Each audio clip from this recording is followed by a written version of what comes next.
نحمده ونصلي ونسلم على رسوله الكريم اما بعد فاعوذ بالله من الشيطان الرجيم بسم الله الرحمن الرحيم الصلاة والسلام عليك يا رسول الله وعلى آلك وأصحابك يا حبيب الله الصلاة والسلام عليك يا نبي الله وعلى آلك وأصحابك يا نور الله صلى الله تعالى عليه وآله وسلم۔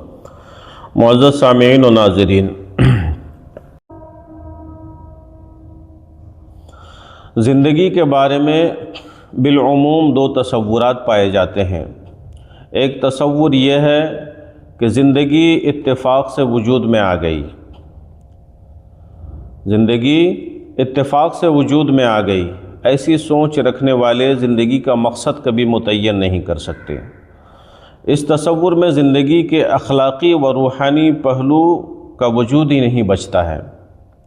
بندہ ساری زندگی پیسہ کمانے اور خرچ کرنے میں گزار دیتا ہے، اس سے بڑھ کر اس کی سوچ میں کوئی مقصد نہیں ہوتا۔ دوسرا تصور یہ ہے کہ زندگی کو اللہ رب العزت نے کسی خاص مقصد کے لیے وجود دیا ہے۔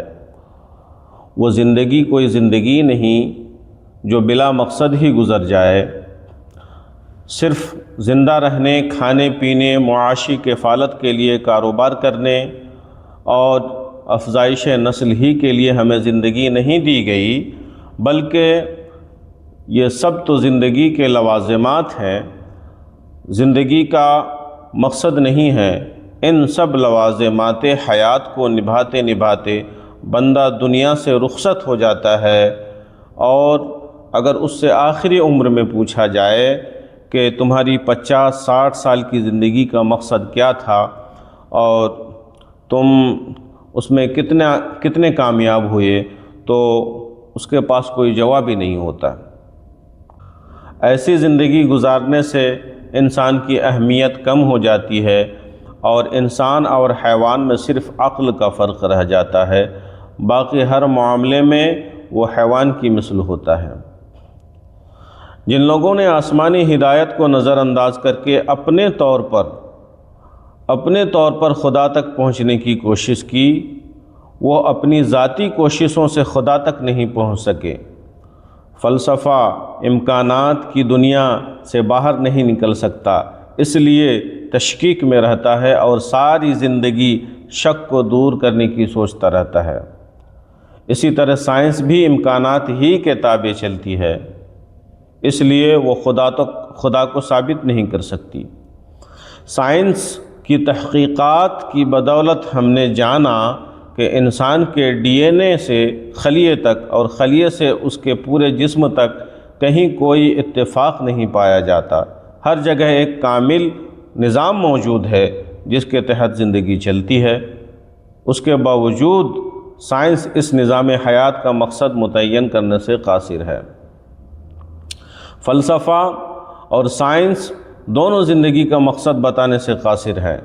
صرف آسمانی ہدایت ہی زندگی کی حقیقت کا جواب دیتی ہے، اور وہ یہ کہ زندگی از خود اتفاقاً وجود میں نہیں آئی، بلکہ کسی خالق نے زندگی کو مقصد کے لیے ارتقاء کے پورے نظام کے تحت اپنے مقام پر پہنچ کر تشکیل دیا ہے، اور انسان حیات کے ارتقاء کا وہ آخری نقطہ ہے جسے زندگی کا کمال کہتے ہیں۔ جب اس نقطۂ نظر سے دیکھتے ہیں تو انسان اس کائنات میں بہت بڑا مقام رکھتا ہے۔ جن چیزوں کو ہم نے زندگی کا مقصد بنا رکھا ہے وہ زندگی کے تقاضے ہیں، اور وہ محض ہمارے ماحول کی پیداوار ہوتے ہیں۔ وکیل، سائنسدان، ڈاکٹر، انجینئر بننا مقصد نہیں ہو سکتے، یہ تو محض پیشے اور ذرائع معاش ہیں، یہ تو ضروریات ہیں، اور ضروریات کبھی بھی مقصد نہیں ہوتی، بلکہ کسی مقصد کی تکمیل کی خدمتگار ہوتی ہیں۔ تمام ضروریات اور تمام پیشے انسان کے خدمتگار ہیں۔ اسی طرح سورج، چاند، ستارے، جمادات، نباتات، حیوانات، زرخیز زمین، دریا، پہاڑ، ہوا، سب انسان کے خدمت گزار ہیں، جن کی وجہ سے ہماری زندگی کو رہنے کے لیے ایک آسان ماحول ملتا ہے۔ تو جب کائنات کی تمام چیزیں انسان کی خدمت پہ لگی ہیں تو سوال پیدا ہوتا ہے کہ انسان کی زندگی کا مقصد کیا ہے؟ جب انسان مخدوم و مقصود کائنات ہے تو انسان کی زندگی کا مقصد ان چیزوں کے مقاصد سے اعلیٰ ہونا چاہیے۔ ساری کائنات میں جو کچھ ہو رہا ہے کسی مقصد سے ہو رہا ہے، تو پھر انسان ہی بلا مقصد کیسے ہو سکتا ہے؟ انسان سے کائنات میں کوئی اور شے اعلیٰ نہیں ہے، اس سے اعلیٰ صرف اللہ کی ذات ہے، اور وہی اس کی زندگی کا مقصد ہے۔ اللہ کی عبادت، بندگی، معرفت، پہچان اور اس سے محبت ہی انسان کی زندگی کا اصل مقصد ہے۔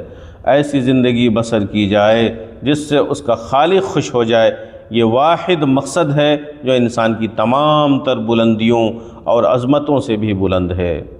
زندگی کامیاب تب ہے اگر وہ سپرد بندگی ہو جائے، یعنی بندہ جس قدر ہو سکے دین کی خدمت میں حصہ لے، اپنے پیشہ کے ساتھ مخلصانہ وابستگی جاری رکھتے ہوئے ساتھ میں دین کی خدمت کے لیے سب سے پہلے کسی ایسے چشمہ دین سے منسلک ہو جائے جہاں اسے اطمینان قلب میسر ہو، پھر اس کے بعد وقت اور پیشہ سمیت جس قدر ممکن ہو ہر قسم کی صلاحیتیں خدمت دین کے لیے وقف کر دے۔ یہی بندگی ہے اور یہی مقصود زندگی ہے۔ اللہ تبارک و تعالی ہم سب کو کہنے سننے سے زیادہ عمل کی توفیق مرحمت فرمائے، آمین بجاہ النبی الکریم صلی اللہ تعالی علیہ وآلہ وسلم۔ والسلام علیکم ورحمۃ اللہ وبرکاتہ۔